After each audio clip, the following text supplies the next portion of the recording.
அஹ், தோழர்களே, தமிழ்நாடு கலை இலக்கிய பெருமன்றம் முன்னெடுத்திருக்கிற மாபெரும் ஒரு இலக்கிய கனவான, இலக்கிய பணியான, இலக்கிய தொடர் ஓட்டமான நாளும் ஒரு கதை என்கிற இணைய வாயிலாக நாம் தொடர்ந்து பயணித்துக் கொண்டிருக்கிறோம். ஆளுமைகளே, குறிப்பாக நூற்றாண்டு கண்ட ஆளுமைகளுடைய படைப்புகளில் சிறுகதைகளை மட்டும் கதை சொல்லல் வாயிலாக கேட்டும் உணர்ந்தும் அது பின்னூட்டத்தால் பகிர்ந்தும் நம்முடைய பயணத்தை தொடர்ந்து நடத்தி வருகிறோம். தோழமைகளே, குறிப்பாக அழகிரிசாமி ஐயா அவர்களுடைய கதைகளை, சிறுகதைகளை முழுமையாக நிறைவு செய்துவிட்டு, தமிழொலி அவர்களுடைய சிறுகதைகளையும் முழுமையாக நிறைவு செய்துவிட்டு, கரிசல் இலக்கியத்தினுடைய தந்தை வட்டார வழக்கை ஒரு மாபெரும் தனித்த இலக்கியமாக ஆக்கி தந்த மகத்துவம் இன்றும் அவர் சொல்லுகிற கருத்தில் சொல்ல போனால், குழந்தைகளை குழந்தைகளாக வாழ அனுமதியுங்கள் என்று தன்னுடைய படைப்பிலக்கியத்தால் குழந்தைகளுடைய இலக்கியங்கள், குழந்தைகளுடைய நிலைப்பாட்டில், குறிப்பாக அவருடைய மனச்சிதைவும் பெரும் சோகமும் இதே குழந்தை பருவத்தில் தான் சிலருக்கு நடந்தேறியது என்பதுதான் யதார்த்தம் என்கிற பதிவை பதிவு செய்த மகத்தான படைப்பாளி. அவர் அடிக்கடி சொல்லுவது போல, மனிதர்களை, மண்ணை, இளமையை, குழந்தையின் மனநிலையை குஷியோடு வேடிக்கை பார்த்த கரிசல் இலக்கியத்தினுடைய தந்தை கீரா ஐயா அவருடைய கதைகளை நாம் ஒவ்வொரு நாளும் பேசி இன்றைக்கு 27ஆம் நாள் நிகழ்வில் கதை சொல்லல் வாயிலாக நாம் கேட்க இருக்கிறோம். ஆளுமைகளை, குறிப்பாக இன்றைக்கு கதை சொல்லியாக இணைந்திருக்கக்கூடிய ஆசிரியர் பழனி அவர்களை நாம் அறிமுகம் செய்வதில் தமிழ்நாடு கலை இலக்கிய பெருமன்றமே பெருமை அடைகிறது. குறிப்பாக இதை இணைய வாயிலாக பார்க்கிற அத்துணை ஆளுமைகளும் இன்றைய கதை சொல்லிக்கு இந்த கதையை கேட்கின்ற பொழுது மட்டுமல்லாமல் இவரை பற்றி கேள்விப்பட்டாலே இவரை வாழ்த்த வேண்டிய கடமையும் பொறுப்பும் தமிழ் கூறும் நல்லுலகத்திற்கு இருப்பதாகவே நாம் பார்க்கிறோம். ஆளுமைகளே, இவர் இன்றைய கதை சொல்லியாக இருக்கக்கூடிய கதை சொல்லியும் என்னுடைய பூர்வீக கிராமமும் வெறும் 7 கிலோமீட்டர் இடைவெளியில் தான் இருக்கிறது. நான் தேரளப்பூர் என்கிற கிராமத்தை சார்ந்தவன், அவர் கடம்பூர் என்கிற கிராமத்தை சார்ந்தவன். நான் சிவகங்கை மாவட்டத்தை சார்ந்தவன், அவர் ராமநாதபுரம் மாவட்டத்தை சார்ந்தவன். ஆனால் 2 பேருக்கும் இடைவெளி 7 கிலோமீட்டர் தான். ஆனால் இவர் படித்த படிப்பு ஒரு போராட்டத்திற்கு இடையே படித்த படிப்பு. இந்த சமூகத்தில் தன்னால் முடியாது என்று தன்னைத்தானே தாழ்த்தி கொள்ளுகிற ஒரு இளையோர் சமூகத்திற்கு இவர் ஒரு முன்னுதாரணம். தன்னுடைய பள்ளி படிப்பை தன்னுடைய கிராமத்திலே 9ஆம் வகுப்பு வரை நிறைவு செய்கிறார். 5ஆம் வகுப்பு வரை இவருடைய கிராமத்திலும், 6லிருந்து 9ஆம் வகுப்பு வரை கண்ணங்குடியிலே இருக்கக்கூடிய உயர்நிலைப் பள்ளியிலும் படிக்கிறார். நான் ஏன் இந்த பெயரை சொல்லுகிறேன் என்றால், இந்த பள்ளியெல்லாம் இவரை சீராட்டி தாளாட்டி வளர்த்து இருக்கிறது. அந்த பள்ளிக்கு நன்றி சொல்ல வேண்டிய கடமையாகவே இந்த வரிகளை, இந்த பள்ளியினுடைய பெயர்களை நான் சுட்டுகிறேன். நான் எந்த கதை சொல்லியும் சொல்லுகின்ற பொழுது பள்ளியினுடைய பெயரை, கல்லூரியினுடைய படித்த பெயரை நான் சொல்லுவது கிடையாது. ஆனால் இன்றைக்கு நான் சொல்ல வேண்டிய கடமையில் இருப்பதாக நான் சொல்லுகிறேன். அடுத்ததாக 10ஆம் வகுப்பிலே இவருடைய வாழ்க்கையில் ஒரு மாறுதல் ஏற்படுகிறது. ஏன் ஏற்படுகிறது என்றால், இந்த வரியை சொல்லுகின்ற பொழுது நான் சொல்லக்கூடாது என்றாலும் சொல்ல வேண்டிய நெருக்கடியில் இருப்பதாகவே நான் நினைக்கிறேன். அடிப்படையில் இவர் பிறவியிலே பார்வையை இழந்தவர். மரபணுவின் காரணமாக பார்வை இழந்தவர். எந்த தவறும் செய்து பார்வை இழக்கவில்லை. இன்றைக்கு தவறு செய்து பார்வை இழப்பவர்கள் அதிகம், அதற்காக 10 லட்சம் பெறுவோர் அதிகம். ஆனால் அவர் எந்த தவறும் செய்யவில்லை. மரபணுவின் காரணமாக பார்வை இழந்து 9ஆம் வகுப்பு வரை அந்த பள்ளிகள் இவரை படிக்க வைத்திருக்கிறது என்றால், அந்த பள்ளியினுடைய ஆசிரியர்களுக்கு இந்த நேரத்தில் தமிழ்நாடு கலை இலக்கிய பெருமன்றம் பாராட்டுக்களையும் வாழ்த்தையும் தெரிவித்துக் கொள்கிறோம். அதற்கு பிறகு இவருக்கு வீட்டுக்கு அருகாமையில் இருக்கக்கூடிய அவரும் ஒரு மாற்றுத்திறனாளி.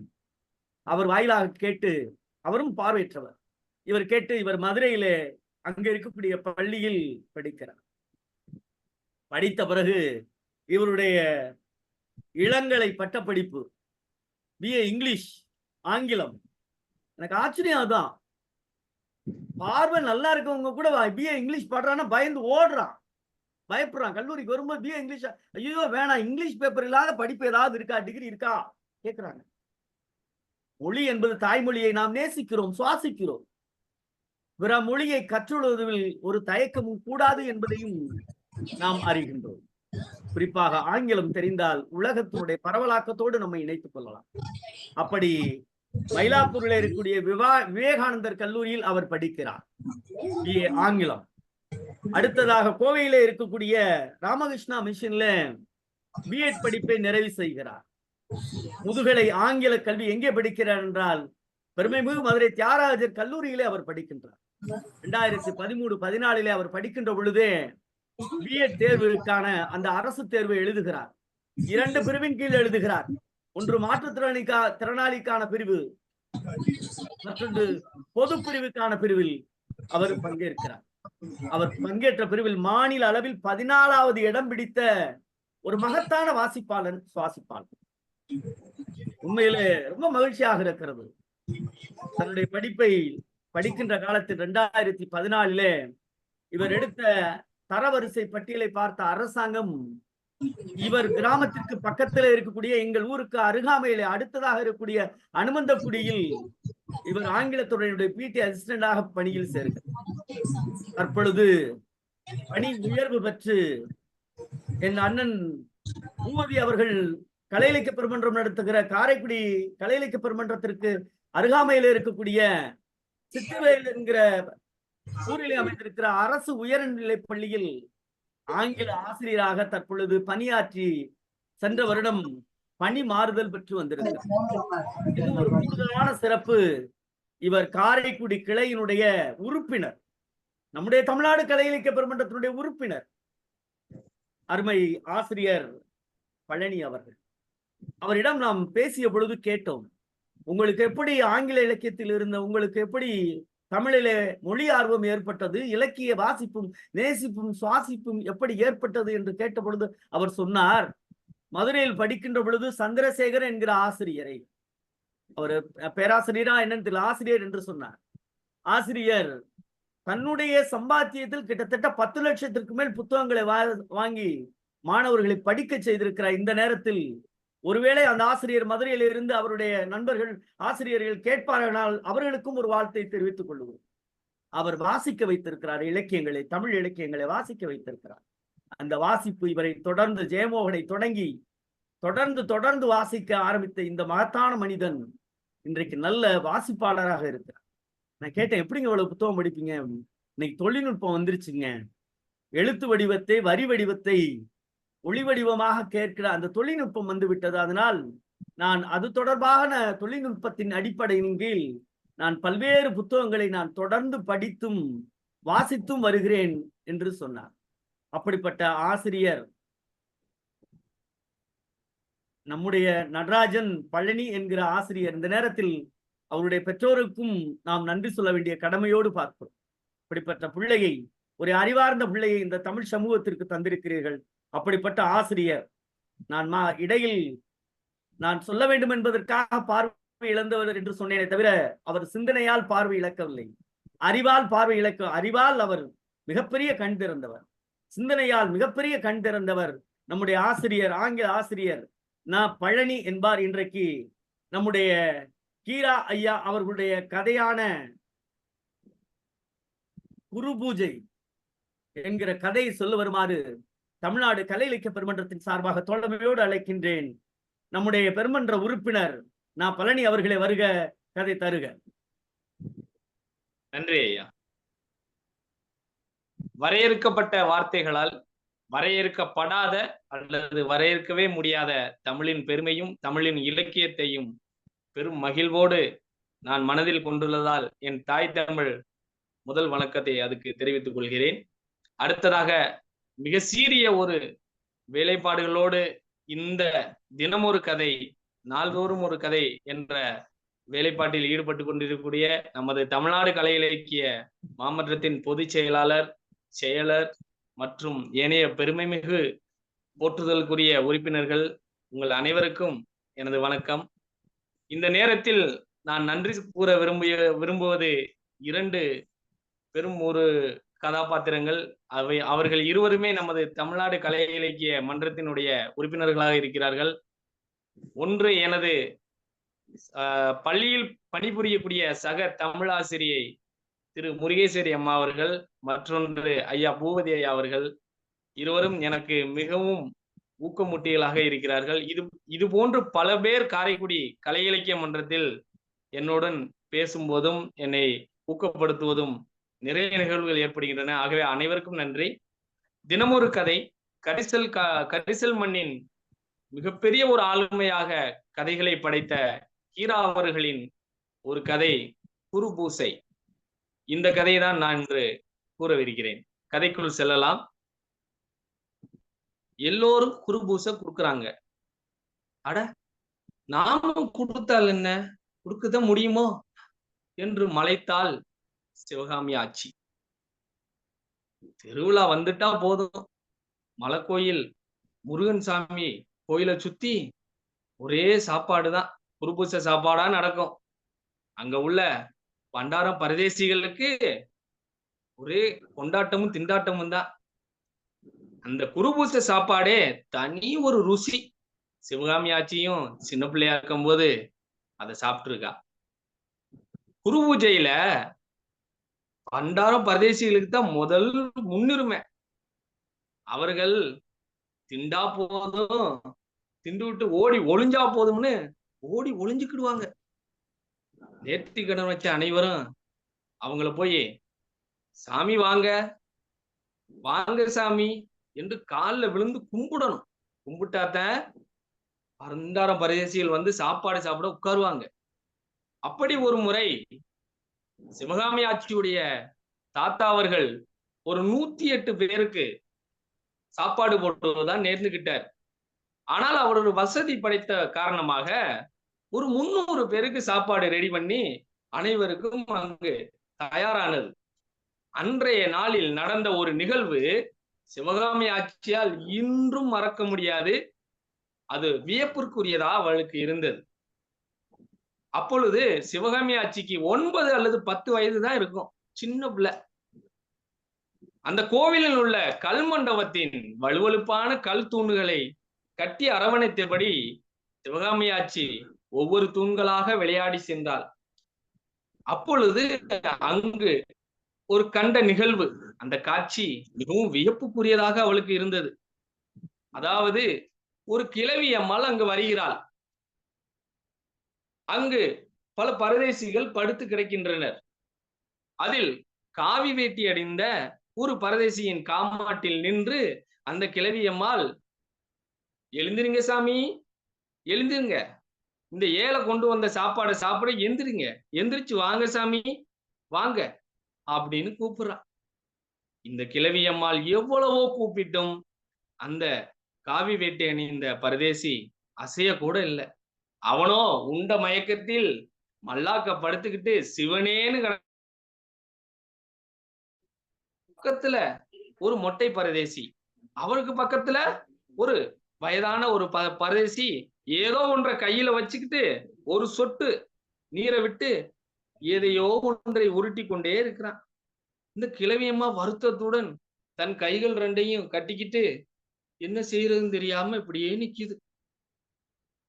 அந்த அம்மாவின் கண்களில் 2 வந்த கண்ணீர் ஒரு துளி அவன் காமாட்டிலோ அல்லது காலடியிலோ விழுந்தது போல. உடனடியாக காவி வேட்டி அணிந்த பரதேசி, எங்குமா, எங்க, எந்த இடம், எந்த இடம் சொல்லுங்க அப்படின்னு கேட்டான்.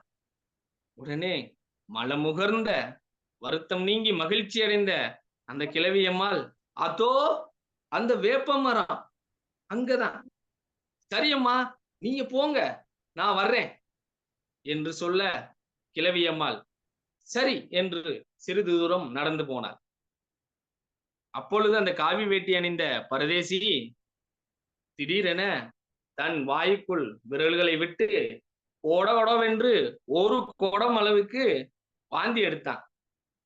இது அங்கிருந்த மற்ற பரதேசிகளை சலசலப்பும் கலகலப்பும் கொள்ள வைத்தது. ஆனால் இந்த வாந்தி எடுத்த பரதேசியோ எதுவுமே தெரியாதவன் போல அப்படியே தெப்பத்துக்குள் இறங்கி வாய்களை நன்றாக கொப்பிளித்து விட்டு கரையேறி அந்த வயதான அம்மாள் கூறிய வேப்படியை நோக்கி நடந்தான். இது சிவகாமி ஆட்சிக்கு மிகவும் ஒரு பிடித்த நிகழ்வு. இதை அவள் எப்பொழுதுமே தன் சிறிய வயதிலிருந்து மற்றவர்களிடம் பகிர்ந்து கொண்டு மகிழ்ச்சி அடைவாள். இப்பொழுது இதை நினைத்து முடித்தவுடன் இவளுடைய நிகழ்கால வாழ்க்கை இப்ப தன் மகள் வழி பேரனான பரமுவுக்கு ஒரு நேர்த்திக்கடன். அவன் நோயிலிருந்து பொழைச்சு வந்ததே மறுபொழப்பு. அதனால உள்ளூர் சோதிடன் என்ன சொல்லியிருக்கானா, ஆச்சி ஒரு 5 பேருக்காவது குருபூச சாப்பாடு போட்டுருங்க, அப்பதான் அது முருகனுடைய அருள் உங்க பேரனுக்கு கிடைக்கும். ஆட்சிக்கு ஒரே மலைப்பா இருந்துச்சு. முன்னாடி மாதிரி நிலைமையா இருந்தா கதையே வேற. சிவகாமி ஆச்சி, சிவகாமி ஆச்சி என்று சுத்தி சுத்தி வருவாங்க. இப்பெல்லாம் யாருமே வர்றது இல்ல என்று அவள் சொல்லிக்கிட்டு மூக்க சிந்தி வீசினாள். பின்பு இப்படி மலைத்தபடியே அவளுக்கு ஒரு யோசனை. 5 பேருக்கு சாப்பாடு நாம வீட்டில இருந்தே செஞ்சுக்கிட்டு கொண்டு போயிட்டா என்ன, செலவு மிச்சமாகும் என்று அவள் யோசிக்கிறாள். அவ்வாறே அரிசியும் பருப்பும் அவர் தயார்படுத்துகிறாள். மற்ற பொருட்களையும் எப்படியோ கஷ்டப்பட்டு ரெடி பண்ணிட்டார். பேசலாம்ல? நீங்க பேசுங்க, நீங்க பேசுங்க, நீங்க பேசுங்க, நீங்க பேசுங்க. இடையில ஒலிப்பு வந்துருச்சு. இல்ல நீங்க பேசுங்க, நீங்க தொடருங்க. ரைட், நன்றி நன்றி. இந்த மலைப்புடன் அவள் என்ன யோசிக்கிறான்னா, தான் பேரனுக்கு பரமுக்கு ரெக்க முளைச்சிருச்சுன்னா பிறவு பறந்து போயிடுவான்ல. நான் இந்த 5 சாப்பாடு என்ன சாமிக்கு தூக்கிட்டு போக மாட்டேன் நான் சொல்றேன், இங்க இருந்து 5 கல் தொலைவு தானே, நான் போயிருவேன் அப்படின்னு மனதுக்குள்ள தெம்ப வரவைத்துக் கொள்கிறார் சிவகாமி ஆட்சி. அன்று அதிகாலையில் வெள்ளனவே எந்திரிச்சு நல்ல குளிச்சு மொழிகி தன் மகள் வழி பேரனுக்கு வேண்டிய கஞ்சியை தயார் செய்து மற்ற குரு பூசைக்கு தேவையான 5 சாப்பாடுகளையும் தயார் செய்து ஒரு பனை ஓலை நாற்கடகம் சொல்லும், பனை ஓலை நாற்கடகத்தை எடுத்து அதில் அனைத்து சாப்பாடுகளையும் வைக்க முன் வேண்டியவனெல்லாம் சொல்லி, இந்த இடத்துல இந்த வேண்டியவனெல்லாம் சொல்லின்றது எனக்கு தெரிஞ்ச அந்த சாமியுடைய ஏதோ ஒரு சில ஸ்லோகன்ஸ் சொல்லியிருப்பாங்கன்னு நினைக்கிறேன். வேண்டியவனெல்லாம் சொல்லி நாற்கடத்துல வச்சுக்கிட்டு தலையில தூக்கி வச்சுக்கிட்டு கிளம்பிட்டா சிவகாமி ஆட்சி மலைக்கோயில் முருகன் கோயிலுக்கு. போற வழியில தெருவுல உள்ளவங்க எல்லாம், காட்டுல வேலை செஞ்சவங்க எல்லாம், தொலைவுல உள்ளவங்க கூட, ஏன் ஆட்சி எங்க கோவிலுக்கா என்று கேட்டார்கள். சிவகாமி ஆட்சி ஆமோ என்று சொல்லிவிட்டு தன் பயணத்தை மேற்கொண்டாள். எல்லோரும் வேலையெல்லாம் முடிச்சுட்டு சாயங்காலம் தான் வருவாங்க, நாம மட்டும் இப்ப தனியா நடக்க வேண்டியா இருக்கு என்று மனதுக்குள் எண்ணிக்கொண்டே ஒரு 3 கல் தொலைவு அளவுக்கு அவள் நடந்து விட்டாள். மொத்தம் 5 கல் தொலை அளவுக்கு அவள் நடக்க வேண்டும் அந்த கோவிலை சென்றடைவதற்கு. இப்பொழுது 3 கல் தொலைவு அளவில் அந்த மயில்மேடு வந்தது. இந்த மயில்மேடு தான் குருபூசைக்கு மலைச்சாமி கோவிலுக்கு போகக்கூடிய மக்களுக்கு பாதுகாப்பு இடம். அங்கு அனைவரும் சென்று கொஞ்ச நேரம் ஓய்வெடுத்து செல்வார்கள். இப்பொழுது அங்கு தன் கால்களை நீட்டி மரத்தடியில் அமர்ந்தால் இந்த 60 வயது நிரம்பிய மூதாட்டியான நமது சிவகாமி ஆட்சி. அப்படியே பழைய நினைவுகள் அவளுக்கு வருது. இந்த மயில்மேடு என்ற பெயர் காரணம் என்ன அவள் நினைத்து பார்க்கிறாள். இந்த மயில்மேட்டை சுத்தி ஒரு 2 கல் மைல் தொலைவிற்கு சிறைக்காடுகள் அங்கு இருந்தன. அந்த சிறைக்காடுகளில் விழுகக்கூடிய சுள்ளிகள், காய்ந்த சுள்ளிகள், அதை கூட மக்கள் எடுக்க மாட்டாங்க. ஏன்னா அங்கு மயில் வாகனம் கொண்ட முருகன் அவரது துணைவிகளான தெய்வானை வள்ளியோட அங்கு உலாவுறதா ஒரு பேச்சு, ஒரு நம்பிக்கை.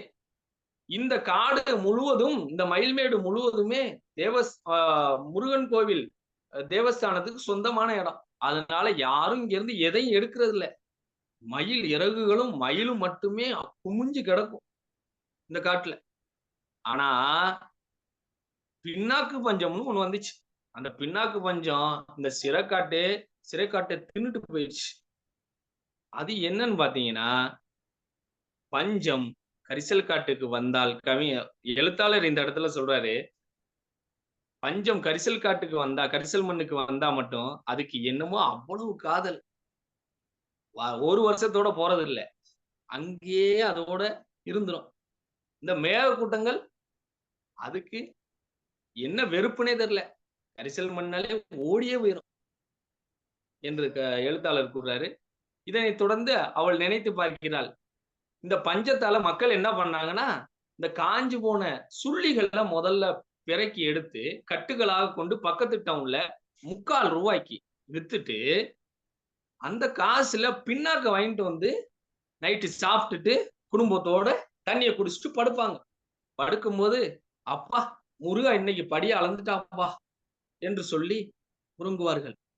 இது நாளடைவில் என்னவாயிடுச்சு என்றால், பச்சையான மரங்களையும் வெட்டி அவர்கள் கொண்டு போக வேண்டிய நிலைமை. அந்த அளவுக்கு பஞ்சம் நிரம்பி மக்கள் மத்தியில் வழிந்தது. இந்த பச்சையாக வெட்டப்பட்ட விறகுகளை வியாபாரிகள் யாரும் வாங்க தயாரா இல்ல. ஏன்னா இது முருகனுடைய காடு, மலைச்சாமி முருகனுடைய கோயில் காடு. அதனால சாமி குத்தமாயிருன்னு அவங்க எல்லாம் நினைக்கிறாங்க. பக்கத்தூர் அணைவேட்டு சுப்பாநாயக்கர் இருக்காரு, அவரு வெட்டுனவனுக்கு தானே பாவம் சேரும், வாங்கினவனுக்கா சேரும் அப்படின்னு சொல்லி அவர் வாங்கி குமிக்கிறார். நிறைய குவியல்களாக விறகுகளை அடுக்கி லாரிகள் மூலம் பாரம்பரியமாக ஏத்தி பக்கத்து டவுன்ல கொண்டு வித்து பணமாக்கி பாங்குல போட்டார், வங்கி கணக்குல போட்டார். அடுத்தது இந்த சிறைக்காடு கொஞ்சம் கொஞ்சமாக அழிக்கப்பட்டது. முக்காவாசி இருக்கும். முக்காவாசி அழிஞ்சதுக்கு அப்புறம் தான் மற்ற வியாபாரிகள்லாம் சரி எந்த காடா இருந்தானே வாங்குவோம் அப்படின்னு வாங்க ஆரம்பிச்சாங்க. இப்படி 2 கல் மைல் தொலைவுள்ள அந்த காடு முழுவதுமாக அழிக்கப்பட்டது. அழித்ததுக்கு பிறகு இந்த மயில்களும் குறைய ஆரம்பிச்சது. ஏன் மயில்கள் குறையுது அப்படின்னு பார்த்தா, மயில் முட்டை புள்ளா அம்புட்டு பேரும் வயிற்றுக்குள்ளேயும் போயிடுச்சு. இந்த மயில்கள் என்ன பண்ணுது, கொஞ்ச நாள்ல தப்புச்சம் பொழைச்சோம்னு ஓடுது. பொழைச்ச மயில்கள் மட்டும். என்னன்னு காரணம் பார்த்தா, மக்கள் என்ன பேச ஆரம்பிச்சிட்டான், வா மயில் முட்டை ருசியாத்தான் இருக்கு, அட மயிலும் கூட ருசியாத்தான்பா இருக்கு அப்படின்னு பேச ஆரம்பிச்சிட்டாங்க.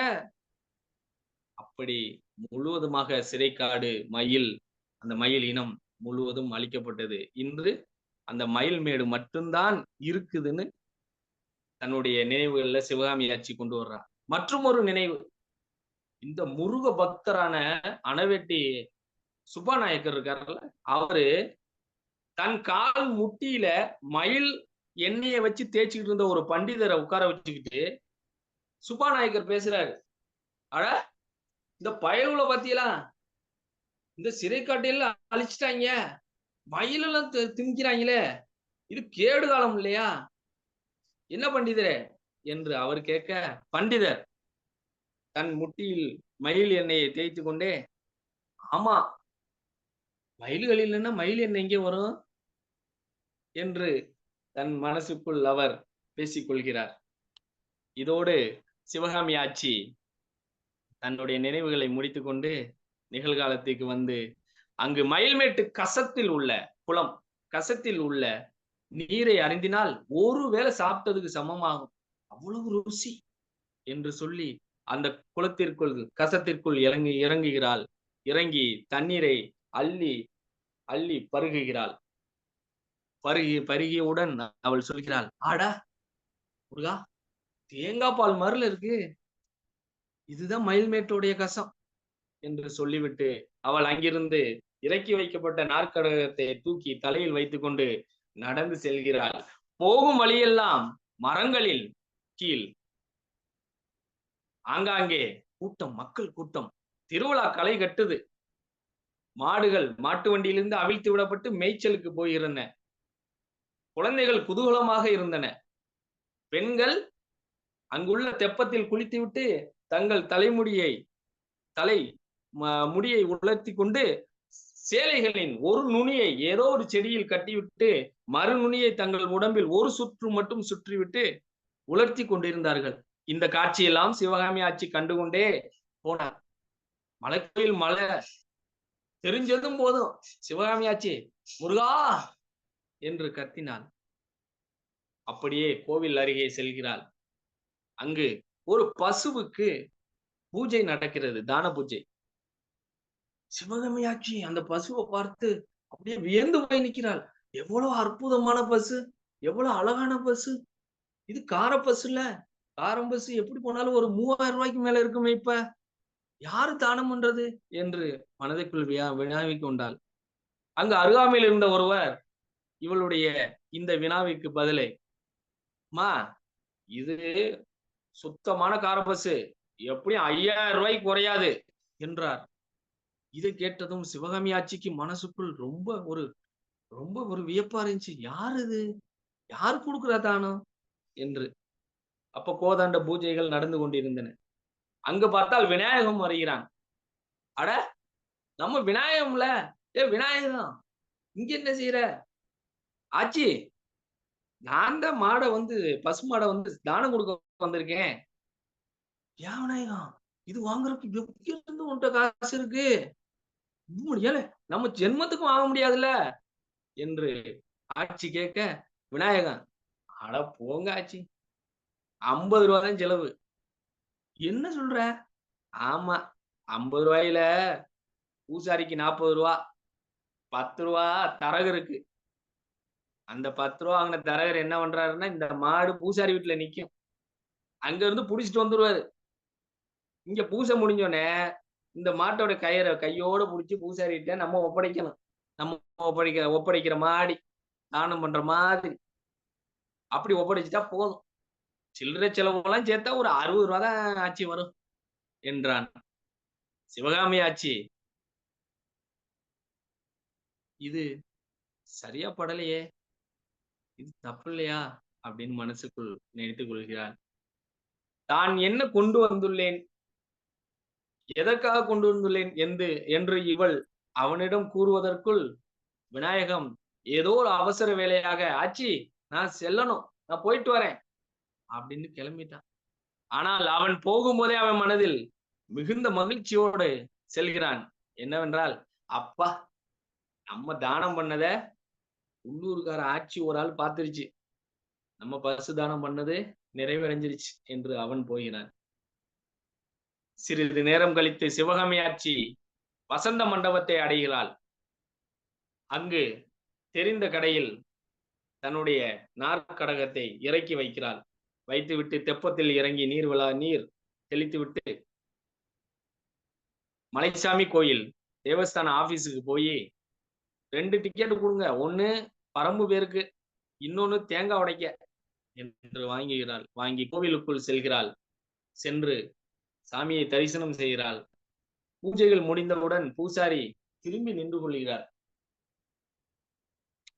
உடனே வருத்தம் சிவகாமி ஆட்சிக்கு, இந்த திருவிழா வந்தா போதும், இந்த பூசாரிகளே இப்படித்தான், ஒரு பூஜையை ஒழுங்காவே செய்ய மாட்டாங்க என்று வருத்தத்துடன் கிளம்பினாள். ஆனால் அவள் மனதிற்குள் ஒரு மகிழ்ச்சியான செய்தி என்னவென்றால், அந்த சிலை, முருகனுடைய சிலை அலங்காரப்படுத்தப்பட்டிருந்தது. அவள் மனதில் ஆழமாக பதிந்தது. அது கண்கொள்ளா காட்சி அல்லவா என்று அவள் நினைத்து கொண்டே அந்த மகிழ்வுடன் வெளியில் வருகிறாள். தெரிந்த இடத்தில் வைக்கப்பட்ட தன்னுடைய நாற்கடகத்தை எடுத்து தலையில் திரும்ப வைக்கிறாள். வைக்கும் பொழுது அந்த கடைக்காரங்க, ஏன் ஆச்சி, எதுல சோறு போடுவ என்று கேட்கிறார்கள். உடனே தன் மடியை தொட்டு பார்க்கிறாள் சிவகாமி ஆட்சி. அப்படியே ஒரு பிளாஷ்பேக், ஒரு நினைவு.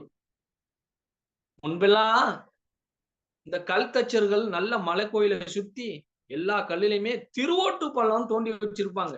நல்லா செதுக்கி வச்சிருப்பாங்க வள வள வளன்னு. அதுல லேசா தண்ணிய தெளிச்சு அப்படி தொடச்சு விட்டோம்னா போதும். நல்ல தூசி ஈசி இல்லாம தெளிவாயிரும். அதிலேயே சாப்பாட போட்டு பரதேசிகளுக்கு சோறு போடலாம். ஆனா, இப்பல்லாம் கல்வி அறிவு பெருகி போச்சு. இப்ப எல்லாரும் நாகரீகமாயிட்டாங்களாம். வட்டி பெருகி போச்சு, பணமும் பெருகி போச்சு என்று சொல்லி தன் மடியில் இருந்த காசுகளுக்கு விலை வாங்கி தன் நாற்கடத்தில் அமுக்கி தலையில் வைத்துக் கொண்டு செல்கிறாள். ஒரு இடத்தில் கொண்டு இறக்கி வைக்கிறாள். அந்த இடத்தில் பல பரதேசிகள் படுத்து கிடக்கின்றனர். அங்கு ஒரு பரதேசி இளம் வயது உடையவன் ஓடி வருகிறான். ஆட்சிக்கு மிகவும் சந்தோஷம். முருகா, முருகா, வந்துட்டியா? வாப்பா முருகா, வா என்று முருகனே வந்ததாக அவள் நினைக்கிறாள். அவன் வந்து, என்ன ஆட்சி கொண்டு வந்திருக்கீங்க என்று கேட்க, முருகா, குருபூஜை சாப்பாடுதான். உனக்கு என்ன முருகா? சரி ஆச்சி, நாங்கெல்லாம் சாப்பிடணும்னா எத்தனை அதுக்கு முன்னாடி மன்னிக்கவும்.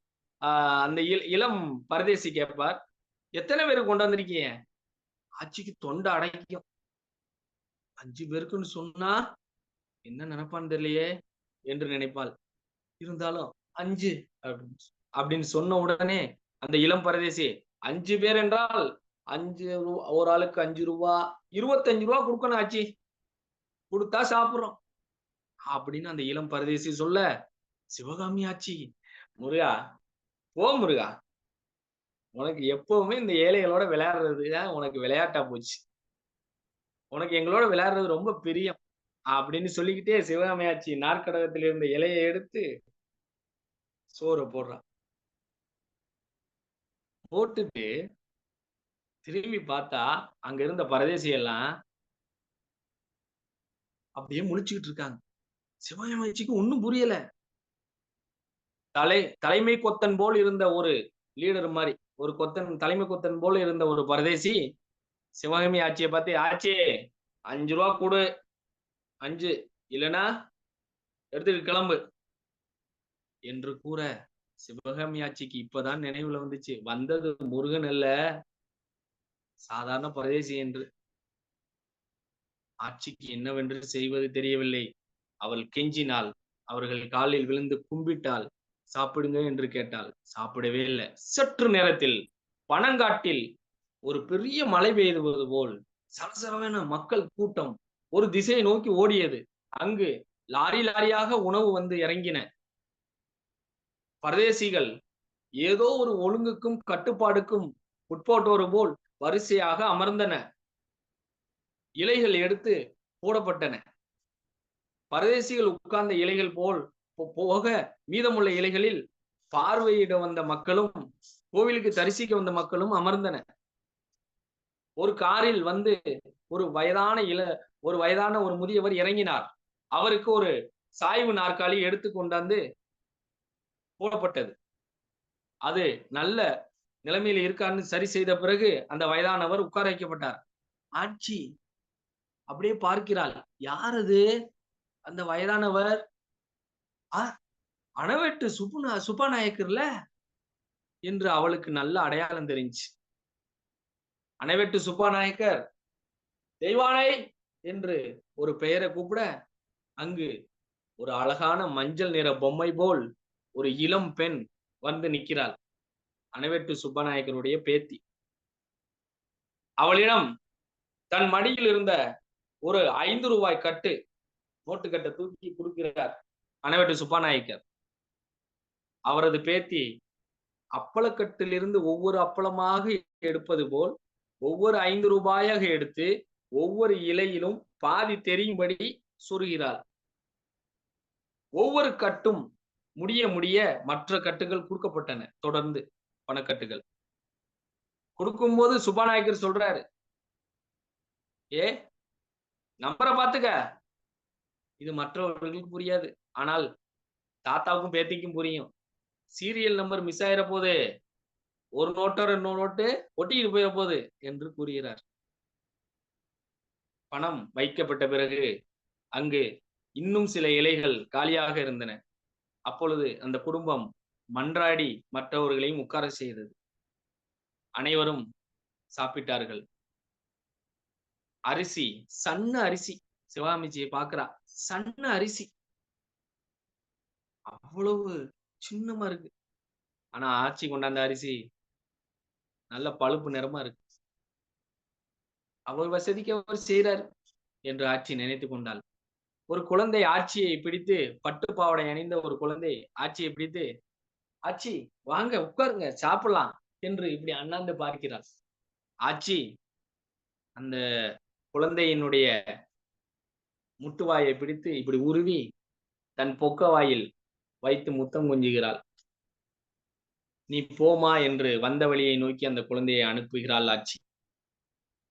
மிக கனத்த இதயத்துடன், வருத்தமான இதயத்துடன், தான் வந்த காரியம் நிறைவேறாத சோகத்துடன், தன்னிடம் அந்த 5 ரூபாய் கொடுக்க இல்லையே என்ற வருத்தத்துடன் ஆச்சி தான் கொண்டு வந்த நாற்கரகத்தில் உள்ள சாப்பாடுகளை சரி செய்து, பின்னர் பரதேசிகளுக்காக போட்ட அந்த சாப்பாடையும் எடுத்து வைத்துக்கொண்டு தன் தலையில் தூக்கி வைத்து புறப்படுகிறாள்.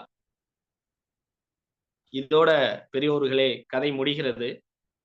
இந்த குரு பூஜை கதை. என்னுடைய திறனாய்வு மட்டும் ஒரு சில நிமிடங்களில் முடித்து விடுகிறேன். ஐயா முடிக்கலாமா? டைம் இருக்குல்ல? பின்னூட்டம் சொன்ன பிறகு சொல்லுங்க. பின்னூட்டம் நன்றி நன்றி சொன்ன நன்றி பிறகு நீங்க நன்றி சொல்லுங்க. நன்றி நன்றி. ஆசிரியருக்கு எப்படி வாழ்த்து சொல்றதுன்னு தெரியல. எல்லாரும் சொல்லட்டும். ஏன்னா ஆச்சரியமா நான் என் பையன்லாம் பக்கத்துல உட்காந்து கேட்டுட்டே இருக்கான். என்ன சொல்றதுன்னு தெரியல. ஓகே நன்றி. ஏன்னா நான் இப்படி தகைச்சது கிடையாது. ஒரு மகிழ்ச்சியாக இருக்கிறது. இது ஆனந்தத்தின் வெளிப்பாடு. நான் பேசாமல் இருப்பது கூட என் மனத்தில் இருக்கிற ஆனந்தத்தினுடைய உச்சமாகவே நான் பார்க்கிறேன். வழக்கம் போல் பின்னூட்டத்தை தொடக்கி வைக்கிற கவிஞர் ரவீந்திர பாரதி அவர்கள் தொடக்கி வைப்பவர்.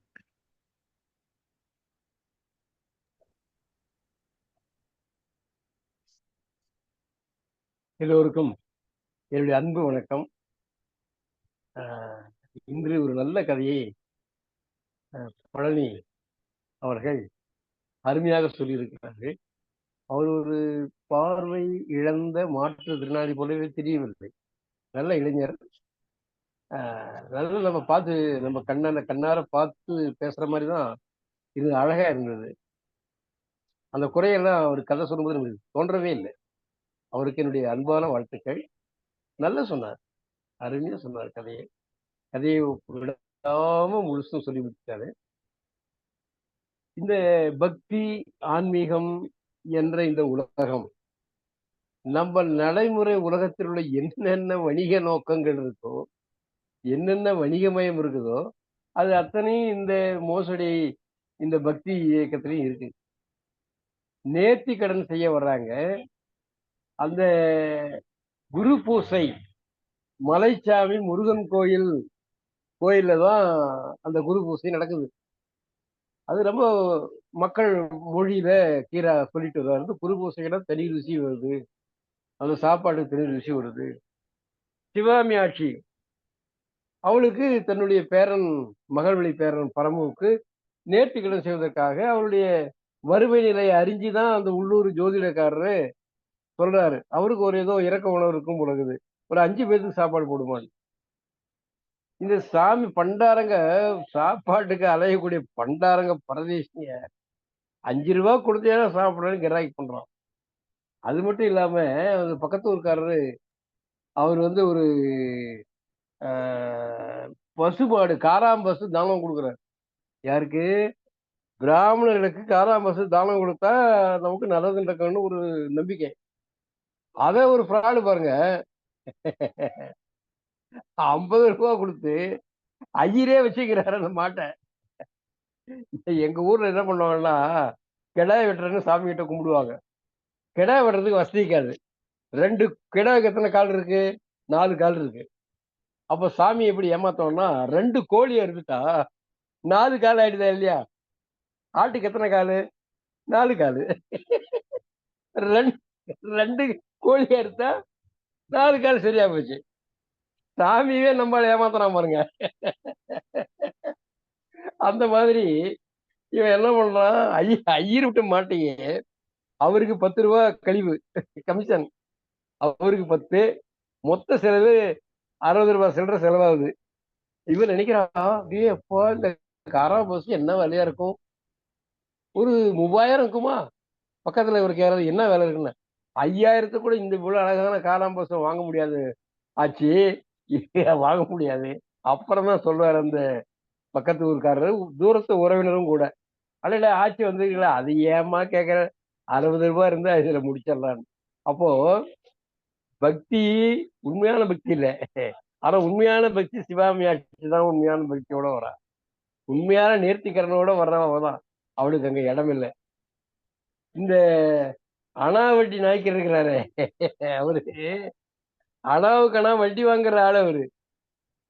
இந்த பஞ்ச காலத்துல இந்த விறகு முருகன் கோயிலுடைய அந்த மயில் மேட்ல கூடிய திரைக்காட்டு விறகுகளை எல்லாம் யாரும் வாங்குறது யோசனை பண்றான்.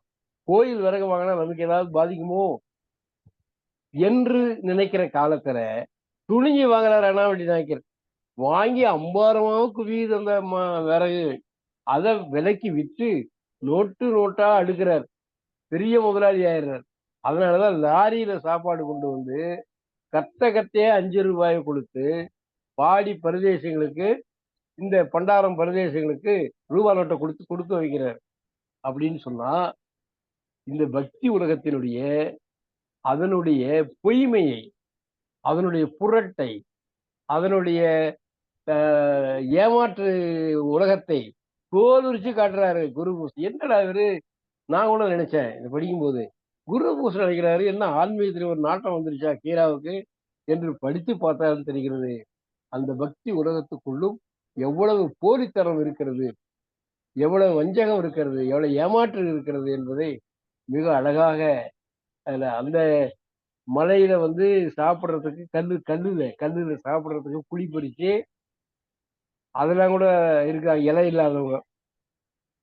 ஆனா தண்டத்தின் தின்ற சாமியார் பசங்க அதை பரிசீங்க 5 ரூபாய் இல்ல 5 25 ரூபாய் கொடுக்குறியா நீ, இவன் பாரு காசு வருதுன்னு உடனே ஒரு குண்டு சாமியாரு என்ன பண்றான், வாய்க்குள்ள விரலை விட்டு வாந்தி எடுத்து சாப்பிட்டா 5 ரூபாய் வருது இல்லை அவனுக்கு. இதுதான் பக்தியினுடைய லட்சணம் இதுதான். அப்போ ஒரு சமத்துவம் அற்ற இந்த நடைமுறை உலகத்துல இந்த மனிதர்கள் தானே பக்தியை கொண்டாடுறான், இந்த மனிதர்கள் தானே கடவுளை வணங்குறான், இந்த மனிதர்கள் தானே நேர்த்தியை கடவுளை செலுத்துறான். எனவே இவர்களுக்குள்ள எல்லா வணிக நோக்கங்களும், எல்லா தரகுகளும், எல்லா ஏமாற்றுகளும், எல்லா மோசடிகளும் அந்த இவர்கள் நடத்தக்கூடிய பக்தியிலும் ஆன்மீகத்திலும் இருக்கிறது என்பதுதான் இந்த கதையில புட்டு புட்டு புட்டு வைக்கிறா. எனவே அங்க உண்மைக்கு இடமில்லை, உண்மையான நேர்த்தி கடனுக்கு வழி இல்லை, பிராடு பண்றதும் தான் எழுது. ஏன்னா அனாவட்டி நாய்க்கரு ஏகப்பட்ட காசை வச்சிருக்கிறார். அதனாலதான் லாரியில சாப்பாடு கொண்டு வந்து போட்டு சாமியார்களை கத்தையே 5 ரூபா நோட்டை எடுத்து அதுலயும் உஷாரு பாருங்க. ஏமா ஒவ்வொன்னா எடுக்கணுமா, சில சமயத்துல 2 ஒன்னோட ஒண்ணு ஒட்டிக்கிட்டு வந்துடும். அப்படிதான்டா ஒரு 5 ரூபா போனா என்ன போயிடுச்சு இவனுக்கு. அதுல எவ்வளவு கருத்து பாருங்க அவனுக்கு. அந்த பக்தியில பணம் கொடுக்கறத கூட தாராளமான பான்மை இல்லை. ஒவ்வொரு ரூபா நோட்டா எண்ணி கொடு, ஒவ்வொரு 5 ரூபா நோட்டா எண்ணி கொடு அப்படின்னு கட்டளை எழுதலாம். எனவே இந்த மோசடித்தனமான இந்த பக்தியை தோல் உரித்து காட்டுகிறார் கீரா அவர்கள். ரொம்ப அருமையான கதை. நம்ம பழனி நடராஜன் அவர்கள் மிக அழகாக கதையை சொல்லிக்கிறார். நம்ம நெறியாளர் சொன்ன மாதிரி அவரை எப்படி பாராட்டுறதுனே தெரியல, அந்த அளவுக்கு அவர் நம்ம உள்ளங்களை எல்லாம் கவர்ந்து விட்டார். அவருக்கு என்னுடைய வாழ்த்துக்கள். நம்ம கலைஞருக்கு இப்படி பண்றோம், எப்படி எல்லாம் போகுது பாருங்க, யார் யாருக்கெல்லாம் இடம் கொடுக்குது பாருங்க. சமூகத்தின் அத்தனை பிரிவுகள் மனிதர்களுக்கும் இந்த கதை சொல்லக்கூடிய வாய்ப்பு, மாணவர்கள இருந்து, ஆசிரியர்கள இருந்து, பேராசிரியர்கள இருந்து, மாற்றுத்திறனாளிகள இருந்து எல்லாத்துக்கும் இடம் கொடுக்குறாமோ. எவ்வளவு ஒரு ஜனநாயக பண்பு. இதை எப்படி பாராட்டினாலும், நாமளே பாராட்டினாலும் அதுவும் தகுந்தான். நந்தூர் ஆசிரியர் சொன்ன மாதிரி அதுவும் தகுந்தான். எல்லாருக்கும் வாழ்த்துக்கள். நன்றி.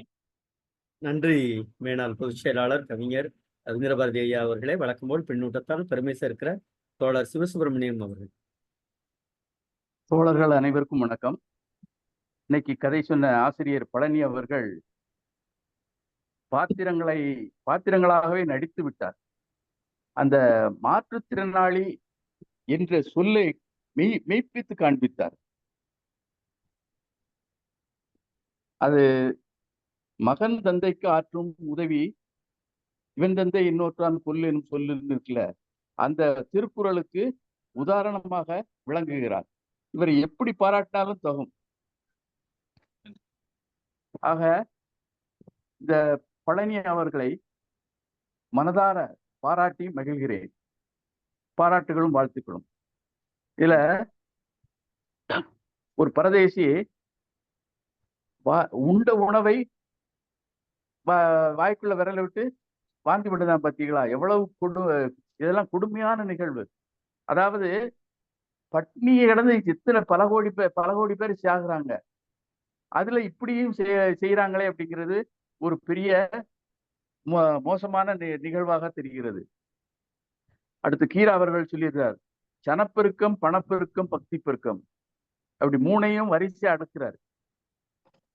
ஆமா, சனப்பெருக்கம் ஆனது இப்ப கூட சமீபத்துல 120 பக்தர்கள் செத்தாங்க ஒரு கோயில் திருவிழாவில். அதுல எல்லாம் பார்த்தா பக்தி பெருக்கம் மாதிரி தெரியல, மூட நம்பிக்கை பெருக்கம் தான் என்றே சொல்ல தோன்றுகிறது. அதாவது ஒரு சாமியாரு சொகுசு கார்ல போறாரு, அந்த கார் தடம் இருக்குல்ல, அந்த மண்ணை எடுத்து திருநீர் மாதிரி பூசினாங்களாம். அதுல பாதி செத்துருக்காங்க. இவ்வளவு ரொம்ப மோசமான மூடத்தனமாக தெரிகிறது.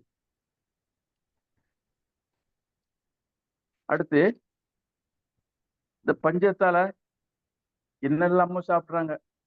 அது பின்னாக்கு, மயில் முட்டை, மயில், பிறகு மரங்களை வெட்டி பிழைக்க வேண்டிய சூழ்நிலையெல்லாம் ஆகுது. அதனால இந்த பஞ்சம்ங்கிறது ரொம்ப மோசமான ஒன்று அப்படிங்கிறதையும் கீரா அவர்கள் எடுத்து காண்பிக்கிறார். இதுல பொதுவா இந்த பூசாரியும் பரதேசியும் ஒரே நிலை, அதாவது பக்தியை வியாபாரம் செய்கிறார். பூசாரியும் பரதேசியும் பக்தியை வியாபாரமாக செய்கிறார்கள். ரூபாய் 5 கொடுத்தாத்தான் சாப்பிடுவோம்னு பரதேசி சொல்றதெல்லாம் இந்த கரும்பு தின்ன கூலி மாதிரி. சாப்பாடு சாப்பிடுறதுக்கு பணம் கொடுத்தா எப்படின்னு அப்படியெல்லாம் நடக்குது. இல்ல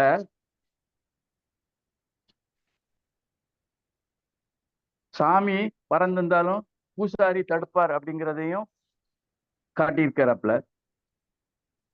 தானம் நிறைய கொடுப்பவர்கள் தப்பு நிறைய செய்திருக்கிறாங்க என்று அர்த்தம். அது எல்லாருக்கும் நமக்கு தெரியும். காணிக்கை போடுறது நிறைய போடுறாங்கன்னா அவன் தப்பு நிறைய செய்திருக்கான்னு அர்த்தம். ஆக மொத்தமா சொல்லணும்னா, மெய்யான பக்தி தடுமாறி கீழே விழுகிறது, போலியான பக்தி செம்மாந்தி ஏறி நிற்கிறது என்று கதை சுருக்கமாக சொல்லி நிறைவு செய்கிறேன். கீரா அவர்களும் அருமையான கதையாக எழுதியிருக்கிறார். அதை திறம்பட சொல்லியிருக்கின்ற பழனி அவர்களை மீண்டும் ஒரு முறை பாராட்டி வாழ்த்தி மகிழ்கிறேன். வாய்ப்புக்கு நன்றி.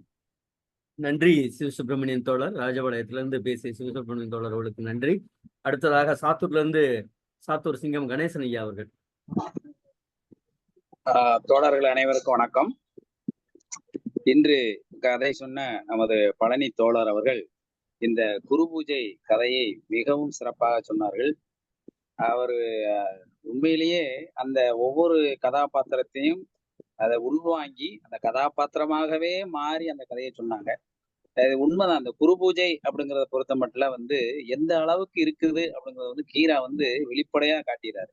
ஒரு மனிதனுக்கு நல்லா வாழணும் அப்படின்னா நம்பிக்கை முதல்ல அவசியம், நம்பிக்கை இருக்கணும்.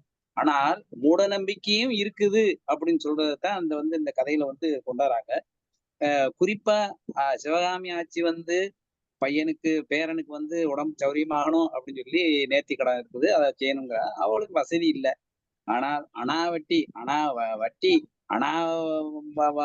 புறையில வட்டி வாங்கிக்கிற வட்டி சுப்பாநாயக்கர் அவர் என்ன பண்றாருன்னா, கோயில் நிலத்தில் இருக்கக்கூடிய அந்த பச்சை மரங்களை கூட வெட்டி அம்பரமாக வெட்டி காசு பாத்துறாரு. அந்த காசு பார்த்தா கூட அதை பத்தி அவர் சிந்திக்கவே இல்லை. அதே போல் அந்த கோயில்ல இருக்கக்கூடிய மயில்ல இருக்கிற தொகையெல்லாம் எடுத்துடுறாங்க. அதே மாதிரி அந்த சுள்ளிகளை பூரா பறிக்கிறாங்க. மயில் உடைய அந்த கறி நல்லா இருக்கும்னு சொல்லி அதை சமைக்க ஆரம்பிக்கிறாங்க. அப்போ ஒன்னொன்னாக மனிதன் எந்த அளவுக்கு இந்த இயற்கையை பாழாக்கணும், அதாவது ஒரு சொத்தை, அதாவது அரசு சொத்தை எப்படி அபகரிக்கணும் அப்படிங்கிற சூழ்நிலையிலேயே இந்த கதை போயிட்டு இருக்கு. அந்த போலியான ஒரு பூஜை நடத்துறதுலதான் அந்த கதை இருக்குது அப்படின்னு சொல்ற மாதிரிதான் கீரா அவர்கள் கொண்டு போறாங்க. இன்னொன்னு என்ன அப்படின்னு சொன்னா, சிவகாமி இப்போ அவர் வந்தாரு பாத்தீங்களா, அனாவடி சுப்பா நாயக்கர் வண்டியில கொண்டாடுறாரு. ஆனா வண்டியில கொண்டாடும் போது பாத்தீங்கன்னா ஒரு சக்கர நாற்காலியில வச்சு உட்கார்ந்து அவர் கொடுக்கக்கூடிய சூழ்நிலை அந்த வயசான காரணமும் ஒண்ணு இருக்கலாம், இருக்குது. இன்னொன்னு என்ன, ஒருவேளை இவர் இப்படியெல்லாம் பண்ணதுனால அவருக்கு அந்த நிலைமை ஏற்பட்டுருச்சா? ஐயா சிவசுப்பிரமணியா சொன்ன போல அதிகமா தவறுகளை செஞ்சவன் தான் நிறைய சாமிக்கு படைச்சு நல்லா பண்ணணும், அந்த பாவத்தை தொலைக்கணும் அப்படிங்கறத தொலைக்கிறாங்களா அப்படின்னு சொல்ற மாதிரியும் இருக்கு. அதனால இது போலியான குரு பூஜைகள் தான் அந்த ஆன்மீகம் வளர்ந்துக்கிட்டு வருது, மக்களிடத்துல அப்படித்தான் இருக்குது அப்படின்னு சொல்லி அதை வெளிப்படையாக எல்லோரையும் உடைச்சு காட்டுற மாதிரிதான் கீரா அவர்கள் இந்த கதையை படைச்சிருக்காங்க. மிகவும் அருமையான கதை. அதை பழனி அவர்கள் ரொம்ப ஆசிரியர்கள் சிறப்பாக சொன்னார்கள். இந்த மாதிரி ஒரு நிலையில நாம கதைக்களம் போயிட்டு இருக்கிறதுனால தமிழ்நாடு கலை இலக்கிய பெருமன்றத்திற்கும் பொதுச்செயலாளர் அவர்களுக்கும் மேனாள் பொதுச்செயலாளர் அவர்களுக்கும் ஐயா இலக்கிய குழுவினுடைய செயலாளர் கருமுருகன் அவர்களுக்கும் பாராட்டுகளும் நன்றிகளும் கொடுத்தாங்க. வாழ்க வளமுடன். நன்றி தோழமையே. அண்ணே பூவதி என்ன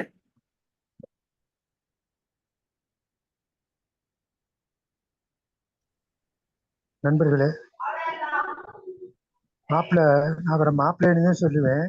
மாப்பிள்ளை பழனி அவர்கள் கற்றது ஆங்கிலமாக இருந்தாலும் தமிழ் மொழி மீது தீராத ஒரு காதல் கொண்டவர். ஷேக்ஸ்பியர், எங்க கலை இலக்கிய பெருமன்ற காரைக்குடி கூட்டத்துல ஷேக்ஸ்பியரை பத்தி அவர் பேசினார்னா கேட்டுக்கொண்டே இருக்கலாம். அந்த அளவிற்கு மிக அருமையாக பேசக்கூடியவர். அதே மாதிரி தமிழ் கதைகளை பற்றியும் நன்றாக கதை சொல்லுவார். இன்றைக்கு இதுல எப்படி கீரா அவர்கள் வட்டார வழக்கு மொழியை, ஒரு கதையை நேரில் பார்ப்பது போல அதை வழக்கு மொழியுடன் சேர்ந்து எழுதுவார். இவர் அதே கதையை ஒரு நாடகம் போல் திறமையான உடல் மொழியை பயன்படுத்தி ஒரு நாடகத்தை பார்ப்பதை போல அருமையாக செய்துவிட்டார் பழனி அவர்கள். அவருக்கு என்னுடைய மனமார்ந்த பாராட்டுக்கள் உரித்தாகுக. நன்றி. வேறு யாராவது பின்னூட்டம் தரீங்களா?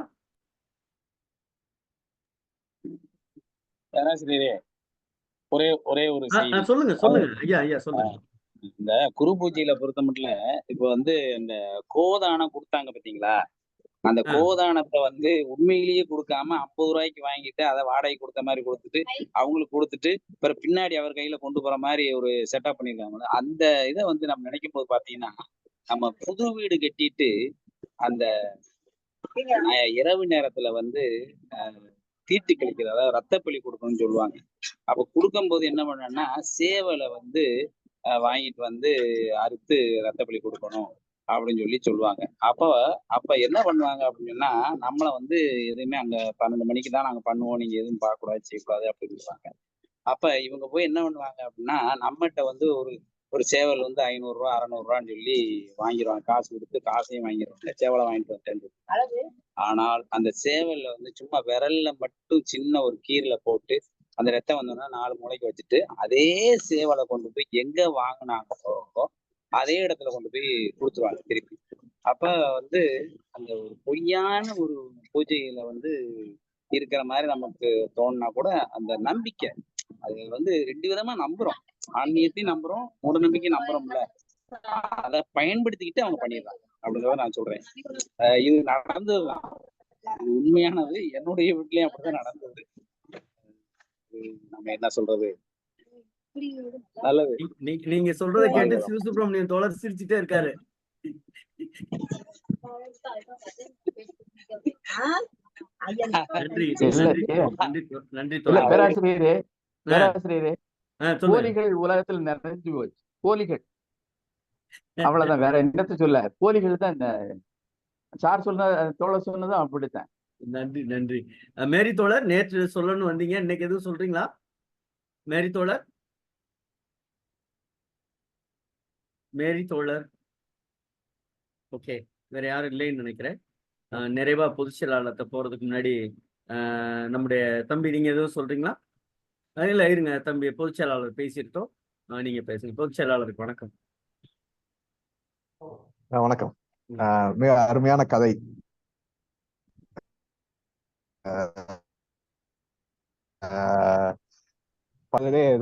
எனக்கு அவங்க ரவீந்திரபாரதி சொன்னதுக்கு அப்புறம் தான் தெரிஞ்சு.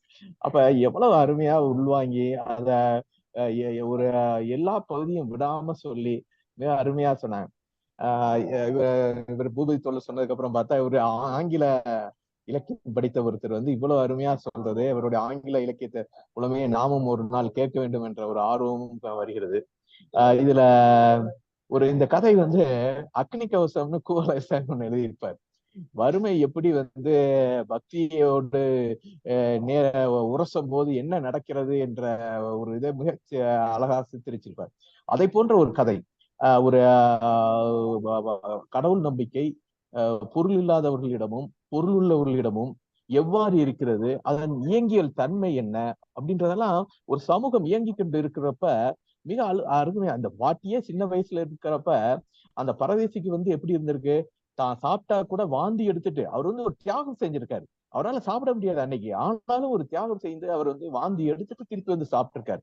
அப்படிப்பட்ட பரதேசிகளும் பக்தர்களும் இருந்த காலத்தில் போய் இப்ப என்ன நடக்குன்றது, இன்னைக்கு இவங்களோட வறுமையை சொல்றது. அந்த ஜோசியக்காரர், இன்னைக்கு பெரும்பாலும் ஜோசியக்காரங்க இவங்க எல்லாம் மக்களோட தொடர்புள்ளவங்களா இருப்பாங்க.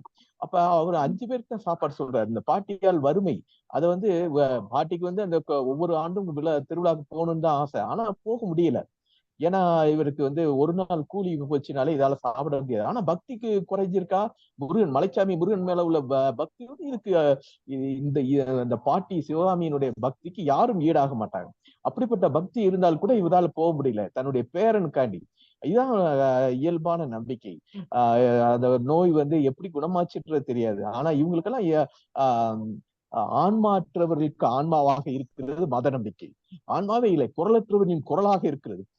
இப்ப என்ன செய்யறது, எப்படி பழப்பான்னு தெரியாது. ஆனா கடவுள் மேல நம்பிக்கையை போட்டு ஒரு வேண்டுதலை, நேர்த்தி கடனை போடுறப்ப இதான் இயல்பான மனிதர்களுடைய கடவுள் பக்தியா இருக்கு. அது போறப்ப அந்த மயில் காடு, அதையும் இந்த கதையில இந்த கதையினுடைய இதுக்கு தொடர்புலனாலும் ஒரு பொருளுடையவர்களுடைய அவங்க போலி பக்தியை வைத்துக்கொண்டு முருகனுக்குரிய காடாக இருந்தாலும் சரி, அது பச்சை மரங்களை வெட்டினாலும் சரி, ஈவு இரக்கம் இல்லாமல் அந்த வட்டிக்கு விடும் அனாவட்டி சுப்பு நாய்க்கர் எவ்வளவு கொடுமை பண்றாரு. அந்த இதெல்லாம் ஆனா வறுமையின் காரணமாக மக்களே என்ன பண்றாங்க, சுள்ளிகளை கூட பொறுக்காதவங்க, அவங்க முருகனோட காடு, சிறைக்காடு, அந்த காட்டுல போய் சுள்ளியை பொறுக்காதவங்க வறுமை என்ன செய்யுதுன்னா, ஒரு பக்கம் பணம் உள்ளவன் மரக்கட்டைகளை அறுத்து கொண்டாலும் அதை தேக்கி வைத்து அதிக லாபத்துக்கு விற்கிறான். இன்னொரு பக்கம் வறுமையின் காரணமாக இவங்க 2 பேருமே அந்த காட்டு துன்பம் செய்யறாங்க. ஆனா இவங்க செஞ்சது ஒண்ணு பசிக்க இல்ல, பிற என்ன செய்யறது? அப்ப சுள்ளிகளை எடுத்து வித்தாங்க, அடுத்து மரத்தை வெட்டினாங்க, அடுத்து மயில் முட்டைகளையும் மயிலையும் சாப்பிடுறாங்கன்ற மாதிரி அந்த கதையை சித்தரித்து கொண்டு வந்தது. அதுக்கப்புறம் அந்த பாட்டிக்கு உண்மையிலே தெப்ப தண்ணி தேங்காய் பாலா இருக்குமா? சில சுனைகளினுடைய தண்ணீர் ரொம்ப இனிப்பா இருக்கும். அந்த வள்ளி கிணறுல உள்ள இதனாலும் ரொம்ப இனிப்பா இருக்கும். அந்த பழமுதிர் சோலையினுடைய அந்த தண்ணியும் ரொம்ப இனிப்பா இருக்கும். ஆனா பாட்டி எப்படி அந்த பக்தியினால் அது தேங்காய் பால் போல இருக்கு. அப்புறம் இந்த பசு தானம் கொடுக்கிறது எவ்வளவு போலித்தனம் இருக்கு இந்த இதுல. கடவுளை நாங்கள் தான் காப்பாற்றுகிறோம், கடவுளுக்கு அருகில் இருக்கக்கூடிய என்று சொல்லக்கூடிய பிராமணர்களை எவ்வளவு துரோகம் செய்கிறார்கள். கடவுள் அப்ப யாருக்கு கடவுள் பக்தி இருக்கு?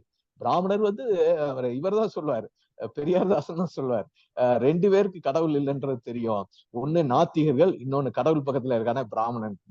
ஏன்னா கடவுள் பக்கத்துல இருக்கு, அவனுக்கு தெரியும் அப்படின்பாரு. அதை போல இந்த பாட்டியனுடைய பக்தி எப்படி இருக்கு, அவனுடைய முருகன் தப்பு செஞ்சா முருகன் கண்ணை குத்திடுவான்ற பயம் இருந்தது. அதெல்லாம் இன்னைக்கு தப்பு செய்வர்களிடம் போய்விட்டது. அதுக்கு ஒரு சாமி கும்பிட்டா சரியாயிடும். ஆனா என்ன ஆகுது, ஜனத்தொகை பெறுகிறது, பணத்தொகை பெறுகிறது, பக்தி பெருகிருக்கு.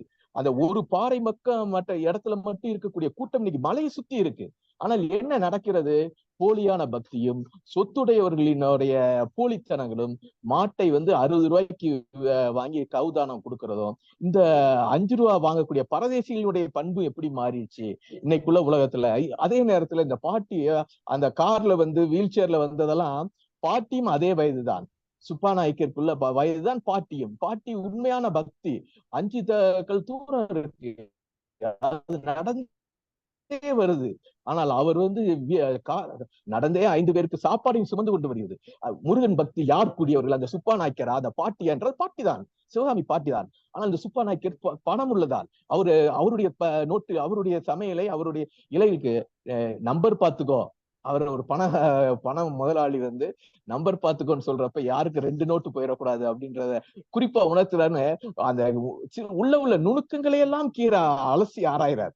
இவன் எப்படி பிஹேவ் பண்ணுவான், அவன் எப்படி பிஹேவ் பண்ணுவான், இது எப்படி இருக்கும். அந்த பட்டுப்பாவடை உடுத்தி அந்த குழந்தை பாட்டியும் நீங்க சாப்பிடுவாங்கன்னு சொல்றப்ப அந்த ஒரு இலையில வந்த சோறெல்லாம் உள்ள வச்சுட்டு, முருகா நீ யாருனாலும் கூப்பிட்டு சாப்பிட்டுக்கோப்பா, நான் நேத்துக்கு கொடுக்குன்னு நினைச்சேன், பரதேசி இப்படி ஆயிட்டாங்க, நான் உன் மேல எந்த பக்தியும் இல்லை அப்படின்னு சொல்லிட்டு அதை அப்படியே விட்டு போறது ரொம்ப அருமை. அப்படியே இன்றைக்கு சொத்துடையவர்களும் சொத்து இல்லாதவர்களுக்கும் இடையே உள்ள 2 பேரும் மத நம்பிக்கையாளர்கள் தான். ஆனா இந்த மத நம்பிக்கை அப்பதான் சொத்தில்லாத வர்க்கங்கள் அற்ற சமூகத்தில் தான் கடவுளும் நல்லா இருப்பார்கள், ஆன்மீகமும் நல்லா இருக்கும் என்பதுதான் இந்த கதையினுடைய சாரம். நீங்கள் வர்க்கத்தை ஒழிப்பதற்கு, வர்க்க போராட்டத்திற்கு கடவுள் நம்பிக்கையாளர்களும் வேண்டும். அப்போதுதான் கடவுளர்களும் ஆன்மீகமும் பக்தியும் செழிப்பாக இருக்கும் என்பதை இந்த கதை மிக அருமையாக சொல்கிறது. வாழ்த்துக்கள், நன்றி. நன்றி பொதுச்செயலாளர் அவர்களே. பழனி ஐயா, நீங்க நிறைவா சொல்லணும். ஐயா வணக்கம். எனக்கு வாழ்த்து தெரிவித்த உங்கள் அனைவருக்கும், பெரியவர்கள் அனைவருக்கும் எனது நன்றிகள். இந்த மாதிரி தமிழ்நாடு கலை இலக்கிய மன்றம் பார்வை மாற்றுத்திறனாளி யாருக்கா இருந்தாலும் இடம் கொடுக்குதுங்கிறதுல மிகப்பெரிய ஒரு மகிழ்ச்சி உடையவனாக நான் இருக்கேன். எனக்கு இலக்கியத்தின் மீது ஆர்வம் இருந்தாலும் அதுக்கான களத்தை கொடுக்கறது இந்த தமிழ்நாடு கலை இலக்கிய மன்றம். அதனால அதை நன்றியோடு நினைத்து பார்க்கிறேன். நான் கொடுக்க வேண்டிய நிறைய பின்னோட்டத்துல நிறைய பெரியவர்கள் எல்லாம் சொல்லிட்டீங்க, இருந்தாலும் ஒரு சில விஷயங்கள் ஒரு 2 நிமிடத்துல முடிச்சிடறேன். இந்த கதையை நான் படிக்கும் பொழுது கேண்டபரி ட்ரெயில்ஸ் என்று ஜெஃப்ரி சாசருடைய ஃபாதர் ஆஃப் இங்கிலீஷ் போயிட்ரின்னு சொல்லுவாங்க, அவருடைய அந்த போம் நான் படிச்சிருக்கேன். அது ஒரு புனித பயணம் மேற்கொள்ளக்கூடிய ஒரு போம். அதுல ஒவ்வொருத்தருடைய கேரக்டரும் வெளிப்படும். பிளஸ் 2வது புக் நம்பர் 9 மில்டனுடைய போம். அதுல அழகா இந்த மனித குலத்தின் மிகப்பெரிய படைப்பாளிகளான ஆதாம் ஏவாளுடைய அந்த அறிவு எப்படி வெளிவந்தது அப்படிங்கிறத அதுல சொல்லுவாங்க. அந்த ட்ரீ ஆஃப் நாலேஜ் ஒரு பக்கம், அந்த ட்ரீ ஆஃப் லைஃப் ஒரு பக்கம், 2 பக்கம் இருக்கும் அப்படின்றது. சேட்டனுடைய லைஃப்ல எப்படி டிஸ்டர்ப் ஆகி இவங்க கன்வெர்ட் ஆகிறாங்க அப்படிங்கிறத சொல்லியிருப்பாங்க. அது இன்னைக்கு பேச முடியாது. பட் அது 2 எனக்கு நினைவுக்கு வந்துச்சு இந்த கதையை படிக்கும்போது. பிளஸ் போலியான நீங்க சொன்ன எல்லாமே உண்டு. இந்த கதையில 2 விஷயங்களை கீரா வெளிக்கொண்டு வந்ததாக ஒரு படைப்பாளனாக டெத் ஆஃப் த ஆத்தர் ரோலன் பார்த்து சொல்லுவாரு, ஒரு படைப்பாளன் என்பவன் செத்த பிறகுதான் அந்த படைப்பு படைக்கப்படுகிறது அப்படிங்கிற. After the death of the writer the writing will come அப்படின்னு சொல்லுவாரு ரோலன் பாத்தஸ். அது மாதிரி ஹீரா அவர்கள் அழகாக தன்னுடைய எந்த ஒரு சுயமும் அதுல வெளிப்பற்றக்கூடாதுங்கிற கவனமா இருந்தது. ஏன்னா 2 விஷயம் நான் அந்த கதையில பாக்குறேன். எனக்கு இந்த கடவுள் அல்லது கடவுளுக்கு நிகரான இயற்கை சக்தி உண்டு என்ற நம்பிக்கை எனக்கு உண்டு. ஆகையால அதை சொல்ல விரும்புறேன். அவருடைய அந்த 2 வெளிப்பாடு, ஒன்று அந்த அணவட்டி சுப்புநாயக்கர் மூலம் ஒரு போலி, பிளஸ் இன்னொருவர் அந்த பக்கத்து ஊரு விநாயகம் மூலம் ஒரு போலி தன்மை, பிளஸ் பூசாரி அவர் மூலமும் ஒரு போலித்தன்மை. இந்த பக்தியை ஒரு பக்கம் கதையில கொண்டு வர்றாரு. அடுத்து அதே மாதிரி இந்த பின்னாக்கு பஞ்சத்தால் வந்த மக்களும் ஒரு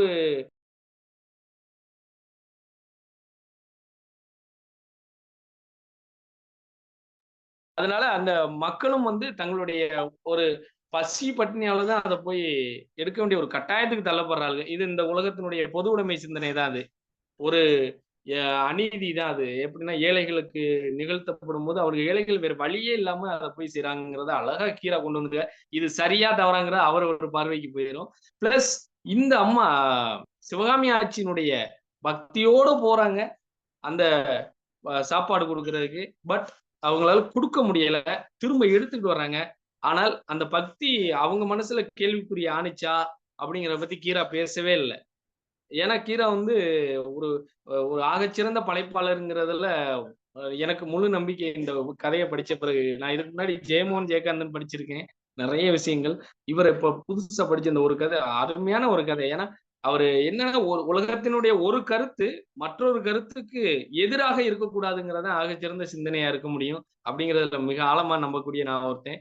அதனால அழகா கீரா என்ன கொண்டு வந்துட்டாருன்னா அந்த வடிவத்தையே போலி பக்தியை சொல்லியிருக்காரே தவிர பக்தி இல்லைன்றத சொல்லல அவரு. அது அப்படியே பக்தின்னு ஒண்ணு இருக்கு, பட் மக்கள் எப்படி அதை பாக்குறோம் அப்படிங்கறத சொல்லியிருக்காரு.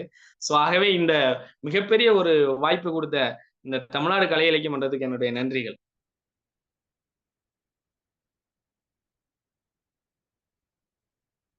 நன்றி தோழமையே. பின்னூட்டம் பதிவு பண்ண நேரம் ஆனாலும் ஒரு 2 நிமிஷம் பின்னூட்டம் பார்த்துடலாம். விஜிலா தோழர், கதை சொல்லவில்லை தோழர், நீங்கள் அத்தனை கதாபாத்திரங்களை உங்கள் குரலில் நடித்தே காட்டிவிட்டீர்கள் என அவங்க பதிவு செஞ்சிருக்காங்க. அடுத்து மேரி தோழர், பழனி அவர்கள் கதை சொல்லவில்லை, காட்சிப்படுத்தினார், மிகவும் அருமை, வாழ்த்துக்கள், கடவுள் இவர்களுக்கு சிறப்பு திறனை அளித்துள்ளார், சிறப்பு என் தோழி பிரேமா அவர்களின் தனித்திறன் நினைவில் வந்தது, அருமையாக சொன்னார், திறமையான உடல் மொழி அப்படின்னு போட்டிருக்காங்க கேலக்சில இருந்து. அடுத்து லதா மகேஸ்வரி, மிகச் சிறப்பாக கதை சொல்லி இருக்கிறார் தோழர், ஓரங்க நாடகத்தை பார்த்தது போன்ற நிறைவு, கதை சொல்லிக்க வாழ்த்துக்கள். ரேவதி நவநீத கிருஷ்ணன் தோழர், விரதம் இருந்து நேர்த்தி கடன் செய்ய வந்த சிவகாமி ஆட்சியை கையில் சாப்பாடு வைத்திருந்ததும் பட்டினி போட்ட முருகனை என்னவென்று எண்ணுவது, கதை சொன்ன தோழருக்கு சிறப்பான குரல் வளம், நன்றி நன்றி அப்படின்னு போட்டிருக்காங்க. ஜெயித்து காட்டுவோம் தோழர், வாழ்த்துக்கள் தோழர், வாழ்க வளமுடன் அப்படின்னு பதிவு பண்ணியிருக்காங்க தோழர். தோழர்களே, பொதுச்செயலாளர் நாளைய பகுதிக்கு போயிடலாமா? நாளைய கதை மகாலட்சுமி, கதை சொல்லி விஜயலட்சுமி ஆசிரியை. நன்றி நன்றி பொதுச்செயலாளர். தோழர்களே, நிறைவு பகுதிக்கு வந்திருக்கிறோம். குரு பூஜை. இந்த மக்கள் எப்படியெல்லாம் மூடப்பழக்க வழக்கத்தால் தன்னுடைய தொன்மையான குலவு தெய்வ வழிபாட்டை மறந்து போயிருக்கிறார்கள் என்கிற சிந்தனை நமக்கு தோன்றத்தான் செய்கிறது. தமிழ் சமூகம் வழிபாட்டில் கூட தன்னுடைய முன்னோரை மறக்காமல், மூதாதையரை மறக்காமல், திணையினுடைய பகுப்பின் அடிப்படையில் திணை சார்ந்த நிலங்களையும் பொழுதுகளையும் இயற்கையாய் வணங்கிய இந்த சமூகம் யாரோ ஒருவர் உண்டால் சரியாகிவிடும், யாரோ ஒருவருக்கு தானமாக கொடுத்தால் சரியாகிவிடும், அதன் வழியாக கடவுள் நமக்கு காட்சி தருவார் என்கிற அந்த மூடப்பழக்க வழக்கத்தை கீரா எதிர்க்கிறார். இந்த குரு பூஜை கதை எங்கள் வீட்டிலும் நடந்திருக்கிறது என்பதை போகிற போக்கில் ஒரு சில வார்த்தைகளோடு சொல்ல வேண்டிய கடமையோடு இருக்கிறோம். குன்றக்குடியில வருஷம் நம்ம பங்குனி மாசத்துல நான் பிறக்கிறதுக்கு முன்னாடியில இருந்து அன்னதானம் பண்ணுவாங்க. அது ஒரு வண்டி மாடு கட்டிட்டு போய் வடிச்சு போட்டு ஏதோ 4 பேருக்கு வடிச்சு போடுவாங்க. அப்புறம் அப்படி இவங்க போய் சாப்பிட்றதோட ஒரு 4 பேருக்கு 10 பேருங்கிறது இன்னைக்கு 500 600க்கு மேல போயிடுச்சு. ஆனால் நான் திருமணம் பண்ண வருஷம் 2001. மாட்டு வண்டி அந்த வருஷம் இல்லை, அந்த வருஷம் தான் டிராக்டர் பிடிச்சி போறோம். இங்க கூடுதலா ஒரு 50 பேருக்கு சாப்பாடு ரெடி பண்ணியாச்சு, ஒரு 75 பேர் சாப்பிடலாம். குன்றக்குடியில அடிகளார் மடத்திற்கு எதிர்த்தாப்புல இருக்கக்கூடிய அந்த ஊரணி கரையில அரச மரத்துல சாப்பாடு ரெடி ஆயிடுச்சு. அதுக்கு முன்னால நாங்க என்ன பண்ணுவோம், வீட்டு ஆளுக்கு தான் சாப்பிடுவோம், சாப்பிட்டு முடிச்ச பிறகு மற்றவங்கள சாப்பிட சொல்லுவோம். அப்புறம் அந்த அப்படியே இருந்தது. அந்த வருஷம் பாத்தீங்கன்னா திருமணம், எங்க அம்மா சும்மா இருக்காம சாமிகளெல்லாம் சாப்பிட வச்சுட்டு சாப்பிடுன்னு எங்க அம்மா கதை விட்டாங்க. உடனே அங்கே இருந்த உடனே டக்குன்னு ஒரு 4 பேர் அந்த வார்த்தையை நான் சொல்ல விருப்பல வந்து உட்கார்ந்துட்டாங்க. உட்கார்ந்த பிறகு இலையெல்லாம் தொளிச்சாச்சு, பண்ணியாச்சு, எல்லாம் பார்த்தாச்சுன்னா காணிக்க வைங்க அப்படின்ட்டாங்க. இன்னைக்கு டிராக்டர் இங்க இருந்து எடுத்துட்டு போறதுக்கே எங்களுக்கு வந்து 200 ரூபாயோ என்னமோ. அவன் வந்து 4 பேர் உட்காந்துட்டு 51 ரூபா காணிக்க வச்சாதான் சாப்பிடுவோன்ட்டாங்க. அப்பாவுக்கும் அம்மாவுக்கும் சண்டை நாறுது. நான் அந்த வருஷம் கல்யாணம் பண்ண வருஷம் வேற எங்க மாமனார் மாமியார்லாம் வந்திருக்கா. எனக்கு ஒரு பெரிய கௌரவ பிரச்சனையா இருக்கு. அது அது அது மறக்கவே முடியாது. ஒரு ஒரு ஒரு ஒரு ஒரு 10 நிமிஷம் கழிச்சு ஏன்னா வேற ஒண்ணும் இல்ல. காசு இல்ல. விஷயம் அதான். இங்க இருந்த ஆட்சியோட நிலைமை தான் எங்களுக்கும். காசு இல்ல. உடனே எங்க அம்மா டக்குன்னு எங்க அம்மா அந்த சாமான் அந்த பேரம்பேத்திகளுக்கு வாங்கி கொடுக்குறதுக்கு வச்சிருக்க அந்த எல்லாம் பெரட்டி கட்டி ஆளுக்கு ரூபா இலையில வச்சுட்டாங்க. எனக்கு இன்னும் அவங்க ரூபா அதான் இல்ல, அதெல்லாம் தட்சணை வச்சாதான் சாப்பிடணும். எங்க அப்பா டக்குன்னு ஏய் உட்காரு, எனக்கு சோற போடு, நான் சாப்பிடுறேன், நானும் ஒரு பரதேசி அப்படின்னு எங்க அப்பா உட்கார்ந்தாரு. அவங்க அதை பத்தி கவலையே படல. ஆனா எங்க அப்பா உட்கார்ந்துட்டாரு. உட்கார்ந்த பிறகு நான் அரோகரா அப்படின்னு சொன்ன பிறகு எங்க அப்பா சாப்பிட்டு எல்லாரும் சாப்பிடுங்க சாமி அப்படின்னு சாப்பிட்டாங்க. அவங்க அந்த அந்த 4 பேர் எந்திரிச்சு போனாங்க. அதுல இருந்து நாங்க யார் அப்படி வந்தாலும் யாராவது வருவாங்க, இப்ப வரையும் வந்துட்டு தான் இருப்பாங்க. நாங்க முதல்ல சொல்ற வார்த்தை இருங்க, எங்க அப்பா சாப்பிட்ட பிறகு எல்லாரும் சாப்பிட முடியும் அப்படின்னு சொல்லியாச்சு. எதுக்காகன்னா மனிதனுடைய மனங்கள் என்பது இறைவனை தேடுகிற வழி இது அல்ல. கீரா விரும்புகிற வார்த்தை நம்முடைய பொதுச் செயலாளர் சொன்ன வார்த்தை தான். ஆன்மீகம் என்பது மனித மனங்களை மனிதனை மனிதனாக தோற்றுவதற்குத்தான் மதங்கள் தோன்றின. ஆனால் இன்றைக்கு மதங்கள் கூட மதம் பிடித்து அலைய ஆரம்பித்து விட்டன. அது தேடுகிற அல்ல நம்முடைய கொள்கை, நம்முடைய கோட்பாடு. நிறைய பேர் கூட பார்க்கும்போது திருநீர்லாம் வச்சிருக்காரு, குங்குமம் எல்லாம் வச்சிருக்காரு, பெரிய பக்திமா. உண்மைதான், எனக்கு கடவுள் நம்பிக்கை இருக்கு, இல்லை என்று நான் மறுக்கவில்லை, பயப்படவும் இல்லை. ஆனால் மூட பழக்க வழக்கத்தை முழுமையாக எதிர்க்கிறேன். கதவை திற காற்று வரும் என்று எழுதிய நித்யானந்தா போன்ற கயவர்களை நாம் எதிர்க்கிறோம். அதுல ஒண்ணும் மாற்று கருத்து. அவர் எழுதுறாரு கதவை திற காற்று வரும், ஆனா அவர் கதவை திறக்கும் போது யார் வந்ததுன்னு ஊர் உலகத்துக்கே தெரியும். ஆனால் அந்த காட்சி அல்ல இந்த காட்சி. கீரா ஐயா 3 விஷயங்களை சரியாக பதிவு செய்து போகிறார். ஒரு விஷயம், இந்த இயற்கையை நாம் அழிக்க ஆரம்பித்து விட்டோம். இயற்கை, நான் அதுதான் தொடக்கத்துல சொன்னேன், இது இயற்கையை வணங்கிய சமூகம் தமிழ் சமூகம். இயற்கையை அழித்து விட்டு மயிலின் பெயரால் அந்த மேடு இருக்கிறதை தவிர மயிலை காணவில்லை. மயிலின் பெயரால் மருந்து இருக்கிறதை தவிர மயில்களை காணவில்லை. சிட்டுக்குருவியை இழந்து விட்டோம். பல்வேறு உயிரினங்களை நாம் தொலைத்து விட்டோம். சரியாக சொல்ல வேண்டும் என்றால் புதிய புதிய கட்டடங்கள் வாயிலாக கடவுளை தேட ஆரம்பித்து விட்டோம். குன்றுகளையும் மலைகளையும் ஏறிதி கடவுளை வணங்கிய சமூகம், மரங்களை தொட்டு விழுந்து வணங்கிய சமூகம் இன்றைக்கு பளிங்கு கற்களால் இருக்கிற மாட மாளிகையை வணங்க தேடி அலைகிற சமூகத்தில் நாம் இருக்கிறோம். இரண்டாவது செய்தி என்னவென்று கேட்டால், தானம்ங்கிறது இல்லாதவனுக்கு கொடுக்கிறது தான் தானம், இல்லாதவனுக்கு கொடுக்கிறது தான் தானம். ஆனால் மனிதர்கள் என்ன நினைக்கிறார்கள்? பகட்டிற்காக அந்த வர்றான் பாருங்க, அந்த பொண்ணு எடுத்து கொடுக்குறா பாருங்க, 5 ரூபா. அதுல கூட ஒரு வார்த்தையை கவனமா வைக்கிறாரு கீரா. 5 என்கிற எண் தெரிகிற அளவில் அந்த இலையில் பதிக்கிறார்கள். அது அல்ல தர்மம். தர்மம் என்பது பிறருக்கு தெரியாமல். எங்கள் கல்லூரியில ஒருத்தர் இருக்காரு, எனக்கு என்ன பேரு எனக்கு சொல்றது ஒன்றும் தப்பு கிடையாது, முத்து எலக்ட்ரிக்கல்ஸ் நாச்சியப்னு ஒருத்தர் இருக்காரு.